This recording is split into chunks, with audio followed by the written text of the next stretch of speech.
장 13절로 15절 말씀 308년 갈라디아서 5장 10절로 15절 말씀 한 절씩 받겠습니다.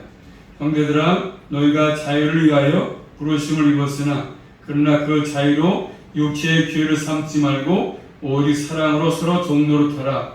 온 율법은 내 이웃 사랑하기를 내 몸같이 하라 하신 한 말씀에 이루었나니 만일 서로 물고 먹으면 피차 멸망할까 조심하라. 아멘. 기도 올립니다. 하나님 감사합니다. 무더위 가운데 지켜주시고 또 3일 동안도 함께 하셔서 보호하셨다가 또 저희들 복된 자리에 불러주심으로 이 한 사람 또 주의 말씀을 또 상고하게 하신 아버지 감사합니다. 말씀을 통해서 또 더욱더 주 앞에 믿음 가운데 있는 살아있는 삶을 살기 원합니다. 날마다 주님께서 또 성령으로 충만케 하셔서 이 땅에 사는 동안에도 넉넉히 믿음 가지고 승리의 삶을 잘 살아갈 수 있도록 믿음의 삶을 잘 살아갈 수 있도록 함께 해주시옵소서. 이 한 사람 예배를 통해서 영광 받으시고 저희들에게 할령 은혜로 충만하게 허락하여 주시옵소서. 예수 그리스도 이름으로 감사하며 기도 올리옵나이다. 아멘. 제목 따르겠습니다. 자유를 주신 참된 목적, 참된 목적. 하나님께서 우리에게 준 은혜가 있습니다. 이렇게 보겠습니까? 5장 1절 말씀 보시면 5장 1절입니다. 시작. 그리스도께서 우리로 자유케 하려고 자유를 주셨으니 그러므로 굳세게 서서 다시는 종의 멍에를 매지 말라. 아멘. 뭐였습니까? 자유죠, 자유죠. 준 은혜가 자유야, 자유. 예수 그리스도로 말미암아서 우리에게 주어진 선물이 자유입니다. 자유. 요한복음 8장 36절 말씀 보시면 요한복음 8장 36절 말씀 요한복음 8장 36절 말씀 보겠습니다. 한번 시작. 그러므로 아들이 너희를 자유케 하면 너희가 참으로 자유하리라. 아멘. 아들이 자유를 주시면 우리의 참으로 자유할 것이다 말씀했습니다. 그럼 우리의 자유는 율법의 저주로부터 자유죠. 곧 죄로부터 자유기도 합니다. 자, 본 말씀입니다. 본 말씀 13절 말씀이니까 형제들아 너희가 자유를 위해서 부르심을 입었다 이렇게 말씀하죠. 자유를 위해서 부르심을 입었다. 자, 히브리서 3장 1절에 가서 보시면 자유를 위해서 우리가 부르심을 입었는데 히브리서 3장 1절 말씀 보시면 히브리서 3장 1절입니다. 시작. 그러므로 함께 하늘의 부르심을 입은 거룩한 형제들아 우리의 믿는 도리의 사도시며 대제사장이신 예수를 깊이 생각하라. 아멘. 뭐라고 말씀하죠? 하늘의 부르심을 받았다고 말씀하죠? 하늘의 부르심이다. 사람의 부르심이 아니고 하늘의 부르심입니다. 이 땅의 부르심이 아니고 우리 그리스도인들은 부르심을 받은 사람이죠. 주님이 안 부르시면 올 자가 아무도 없습니다. 하나님 부르심 없이는 아무도 그리스도인이라고 말할 수 없고 하나님 백성이 될 수가 없는 것이죠. 하나님의 부르심이 반드시 있어야 되는 것입니다. 그런데 무엇을 위해 불렀습니까? 자유를 위해서. 자유를 위해서. 그러니까 우리는 이 자유를 얻은 것이 얼마나 큰 복인지 알고 사는 게 중요합니다. 다른 것을 얻는 것보다 이 자유를 얻은 것이 가장 큰 복입니다. 이 땅의 사람도 자유에 대해서 많이 얘기하지 않습니까? 자유라고 얘기합니다. 많은 얘기 하지 않습니까? 그래서 언론에 자유가 있다. 그 다음에 또 몸이 아프면 즐거움부터 자유, 또 가난하면 가난함으로부터의 자유, 또 무지하면 무지로부터의 자유, 또 표현의 자유 있지 않습니까? 자, 여러 가지 많이 있겠지만 그러나 우리는 죄로부터 율법의 저주로부터 자유를 얻지 않고는 신령한 자유를 얻었다고 말할 수가 없습니다. 다른 걸 다 얻었다 할지라도 죄로부터 자유를 얻지 못하면 자유를 얻었다고 말할 수가 없습니다. 그래서 이 땅에서 아무리 자유를 가졌다고 할지라도 예수에서 밖에 있으면 예수 안에 거하지 못하고 밖에 있으면 죄라는 감옥에 갇혀있는 노예와 다를 바 없는 노예. 그래서 진정한 자유가 없는 것이죠. 그래서 예수를 믿지 않는 사람들은 자신들에게 자유가 있다고 생각할지 모르겠지만 오히려 그렇죠. 믿지 않는 것이 참된 자유인 것처럼 말하기도 하지 않습니까? 그렇지만 모두가 죄라는 감옥에 지금 갇혀있지 않습니까? 본인은 모르지만 느끼지 못하지만 우리가 볼 때는 말씀을 들어볼 때는 이런 죄의 감옥에 갇혀 있는 것입니다. 왜? 자유가 없으니까. 당자가 아버지 떠났습니다. 그게 자유입니까? 그 아버지 떠나서는 자유겠지만 그러나 하나님은 아니라고 말씀하지 않습니까? 오히려 그게 자유가 아니고 집 나간 그 시간부터 넌 방탕이다, 방탕.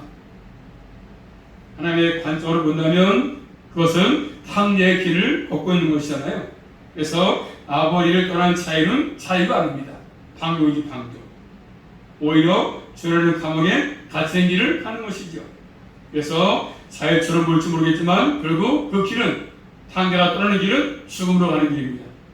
아버지 앞에 사는 삶으로 돌아와야 진정한 자유가 있는 것이죠.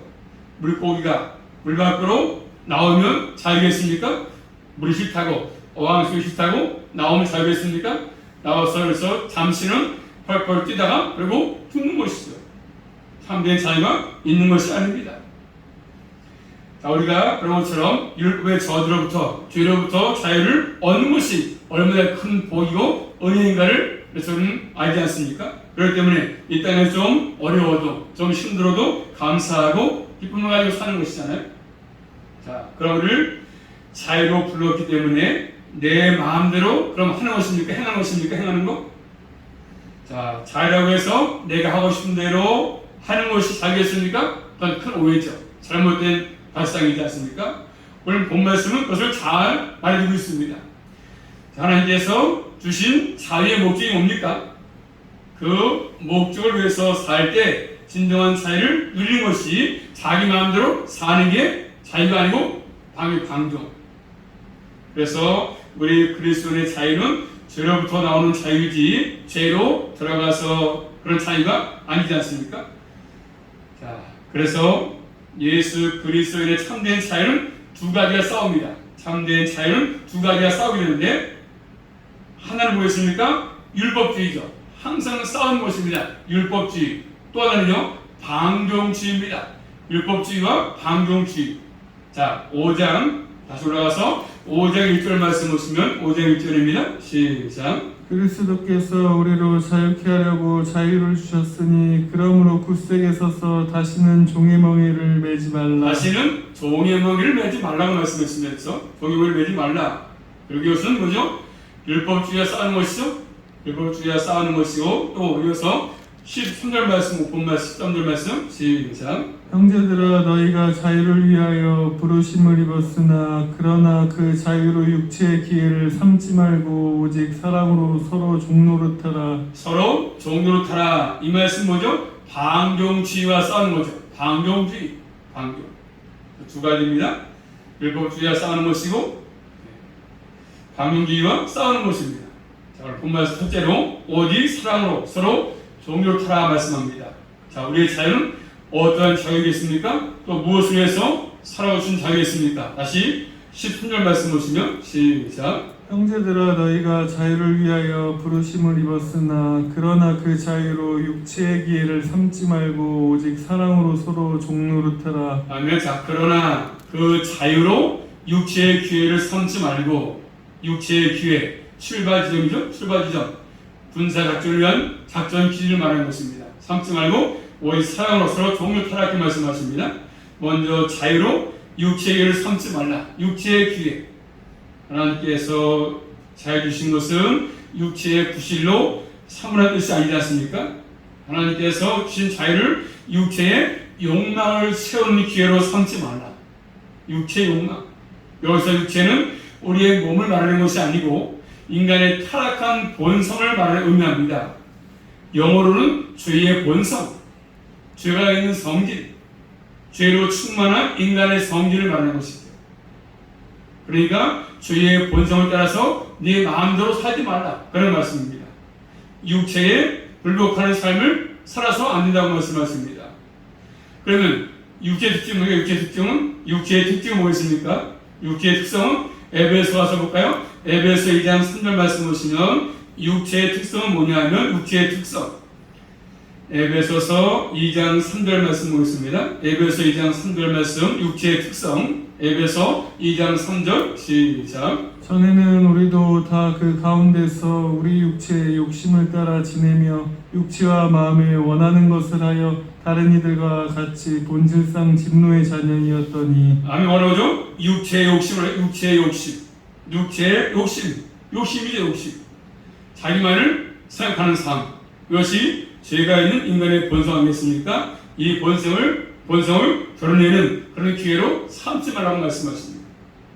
그리고 오늘 본 말씀 갈라디아서 5장 내려가서 또 15절 말씀 보시면, 자, 15절입니다. 5장 15절 시작. 만일 서로 물고 먹으면 피차 멸망할까 조심하라. 뭐라고요? 서로 물고 먹는 것입니다. 현대 시대죠. 그 당시 교회에서 일어나고 있는 문제입니다. 교회를 파괴하는 것이죠. 교회를 파괴하는 것. 이것은 절대 증인이 하는 것인데 이것이 육체의 특성이다. 서로 물고 뜯는 것, 물고 먹는 것. 이걸 착취하고 서로 억누르고 이기려고 하는 특성. 그렇게 살면 피차 멸망한다. 착취의 기회, 자기 욕심을 채우는 기회. 이렇게 하지 말라. 그런 것을 기회로 삼지 말라. 그런 일을 하지 말라. 그걸 하라고 주신 자유가 아니기 때문에 그렇습니다. 자, 예수님께서 우리에게 자유를 왜 줬습니까? 다시 말씀하시면 13절 오직 사랑으로 서로 동력하라고 말씀하지 않습니까? 이런 삶을 살라고 자유를 주신 것입니다. 오직 사랑으로 서로 동력을 타라. 사랑.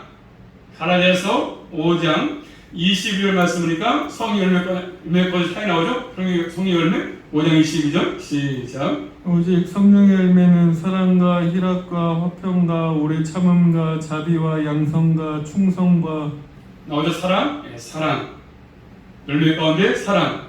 성의 열매를 맺기 위한 자유지 않습니까? 그래서 인간의 본성으로는 이런 열매를 맺을 수가 없습니다. 그래서 성령을 따라서 또 저 살 때만이 이런 열매를 맺을 수가 있는 것이죠.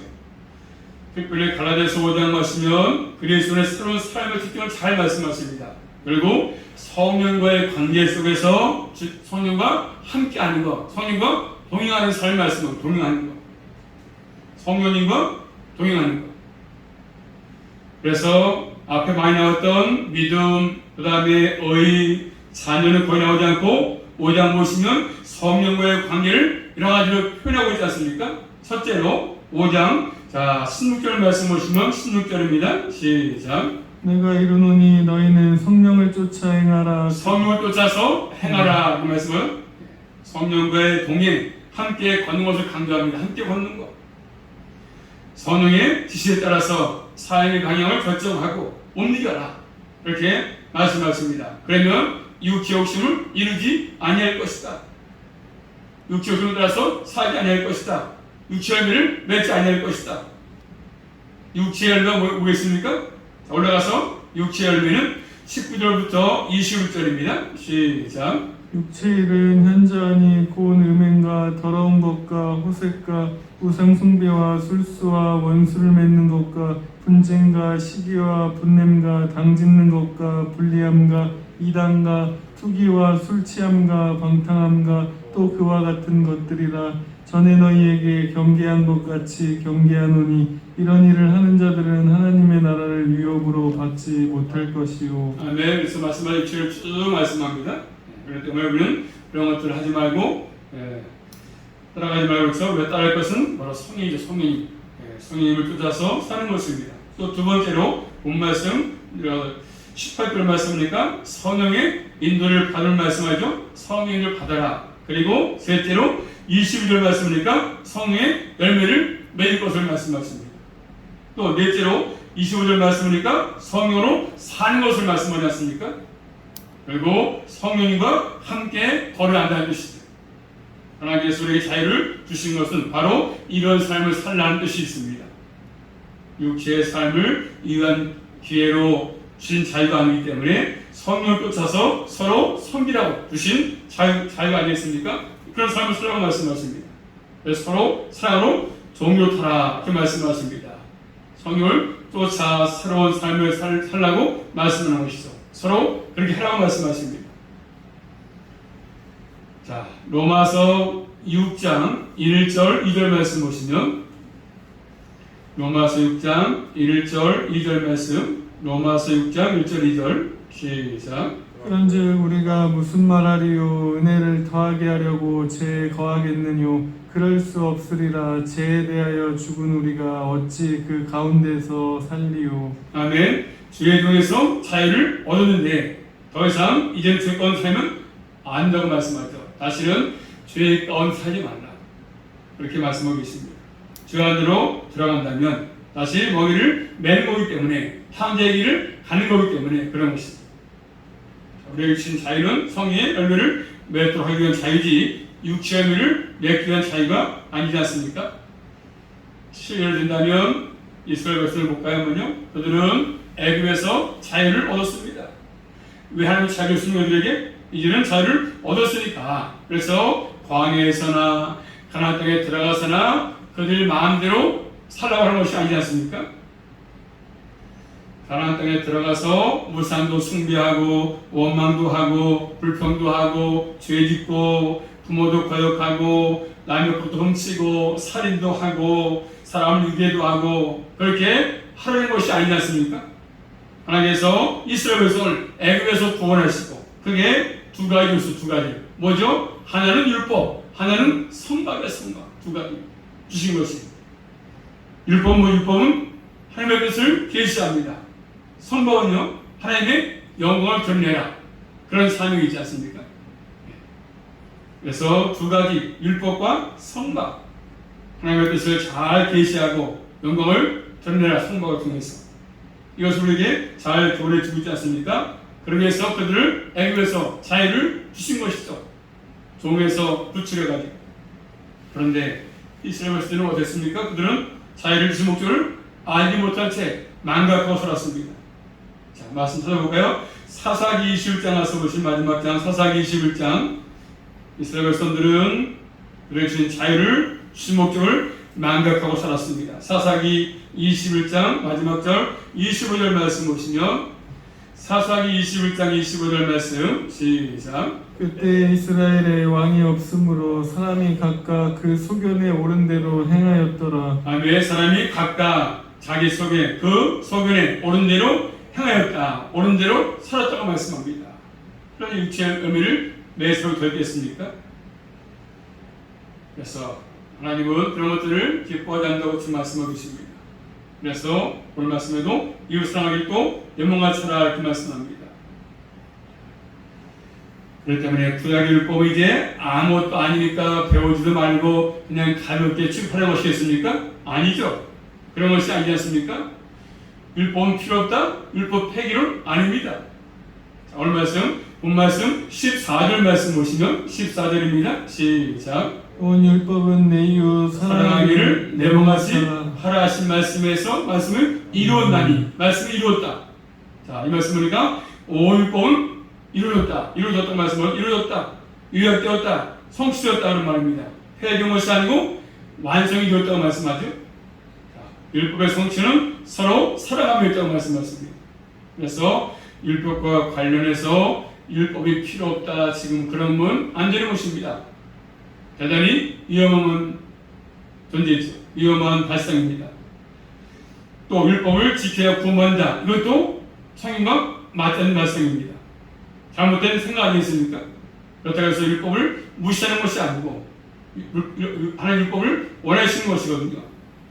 온 율법은 이웃 사랑하기를 내 몸같이 하라 말씀했습니다. 또 서로 동료타라 말씀을 하시는 10절 말씀에 그러니 결국 성령의 인도함을 따라 사는 것이죠. 그래서 이웃 사랑하는 것을 구체를 통해서 구약에 보시면 잘 나타나 있지 않습니까? 구약 성경에 이웃 사랑하는 방법 법이 잘 나와 있습니다. 구약의 율법을 제대로 보면 이웃 사랑하는 것을 알 수 있습니다. 자, 그런데 우리가 전에는 예수 밖에 있을 때는 율법의 말씀대로 살 수 있는 능력이 없습니다. 그렇기 때문에 이제는 주님 안에 거하면 진리 안에 들어오게 되면 죄로부터 자유를 얻으면 율법으로부터 자유를 얻게 되면 이제 뭐죠? 그 말씀 가운데 살아갈 수 있습니다. 자, 볼까요? 로마서 8장 가서 보시면 이제는 율법의 요구대로 살 수가 있습니다. 전에는 말씀대로 살 수 있는 능력이 없었지만 이제는 주님 안에 거하고 진리 안에 거하게 되면 로마서 8장 3절 4절 말씀 보시면 시작.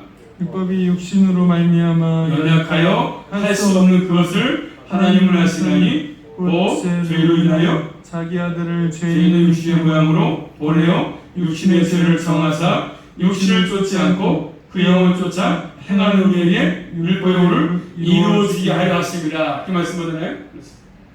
이제는 그대로 살 수가 있다. 우리의 삶은 성령 안에서 살기 때문에 율법의 요구를 이루는 일치를 하게 되는 것입니다. 성령께서 역사할 때 우리 마음속에서 뭐가 사라집니까? 욕심이죠. 이기심이 사라지는 것입니다. 그러면 율법 요구대로 살아갈 수가 있는 것이죠. 그래서 지키되 말씀을 지키되 사랑으로 지키는 것이죠. 은혜에 감사해서 지키는 것입니다. 하나님의 뜻이기 때문에 기쁨으로 지키는 것이죠. 억지로가 아니라 마지못해서가 아니라 아버지의 뜻에 더 순종해서 가지고 지키는 것입니다. 그렇지만 죄종으로 매질 때는 그렇게 하지 못했습니다. 이제는 성령의 법 아래 있으니까 그분께서 역사하고 우리를 인도하시니까 이런 삶을 살아갈 수가 있습니다. 그렇기 때문에 구약의 말씀 굉장히 중요합니다. 구약의 말씀. 왜냐하면 우리 그리스도인들이 왜 말씀 구약이 중요하냐면, 자, 또 찾아본 말씀을 신약성경 디모데후서 3장 말씀 보시면, 자, 구약의 말씀도 우리에게 왜 중요하냐면 디모데후서 3장 15절부터 17절 말씀 보시면 한번 디모데후서 3장 15절부터 17절 말씀 또 시작. 또 내가 어려서부터 성경을 알았나니 성경은 능인으로 하여금 그리스도 예수 안에 있는 믿음으로 말미암아 구원에 이르는 지혜가 있게 하느니라. 모든 성경은 하나님의 감동으로 된 것으로 교훈과 책망과 바르게 함과 의로 교육하기에 유익하니 이는 하나님의 사람으로 온전케 하며 모든 선한 일을 행하기에 온전케 하려 함이니라. 아멘. 모든 성경은 어떤 성경은 뭐겠습니까? 구약 성경이죠. 구약 성경 1차적으로 구약 성경. 구약 성경은 첫째로 구원에는 지혜를 준다 지혜. 둘째로 하나님의 백성들에게 큰 유익을 주는데 하나님의 사람으로 온전케 하고 사람들이 뭔지를 가르쳐가지고 그 일을 행할 능력을 갖게 한다고 말씀하십니다. 그렇기 때문에 구약을 모르면 율법을 모르면 하나님의 사람으로서 온전히 된 길을 갈 수가 없죠. 선을 행하는 데 있어도 온전한 성숙한 길을 갈 수 없게 되는 것입니다. 따라서 율법을 폐기해야 된다, 율법 필요 없다 이렇게 주장하는 것은 하나님의 뜻에 합당하지 않습니다. 그래서 우리 항상 이런 일이 있어가지고 말씀을 잘 분별하기 필요하죠. 분별력. 그래야 하나님 뜻에 합당한 일을 갈 수 있습니다. 구약 전체를 아는 것도 그만큼 중요합니다. 그러므로 하나님이 우리에게 주신 자유를 주신 것은 이런 삶을 살라고 주신 것들입니다. 그게 살 때 진정한 자유를 누리는 삶, 자유의 가치를 발휘하는 삶을 살아갈 수가 있는 것입니다. 참된 자유인의 삶을 산다면 더 말씀을 가까이 하고 더욱더 주님을 사랑하고 또 성령의 인도를 따라서 순종하는 길을 갈 수밖에 없는 것이죠. 우리는 이런 참된 자유를 지금 누리고 있는지 한번 각자가 판단해 보시고 점검하시면서 남은 생도 철저하게 성령님의 인도함을 따라서 참된 자유를 누리며 만끽하며 살아갈 수 있기를 주님의 이름으로 축복합니다. 기도합니다. 살아계신 아버지 감사합니다. 참된 자유를 주신 목적이 무엇인가를 깨닫게 하신 아버지, 늘 저희들 죄로부터 율법으로부터 자유롭게 하신 아버지 감사합니다. 늘 근에 있지 않게 하시고 늘 자유하게 하셔서 주의 말씀을 아주 은혜 가운데 감사한 마음을 가지고 기쁨으로 주시며 살아갈 수 있도록 우리 모두에게 은혜와 믿음으로 충만하게 허락하여 주시옵소서. 예수 그리스도 이름으로 감사하며 기도 올리옵나이다. 아멘.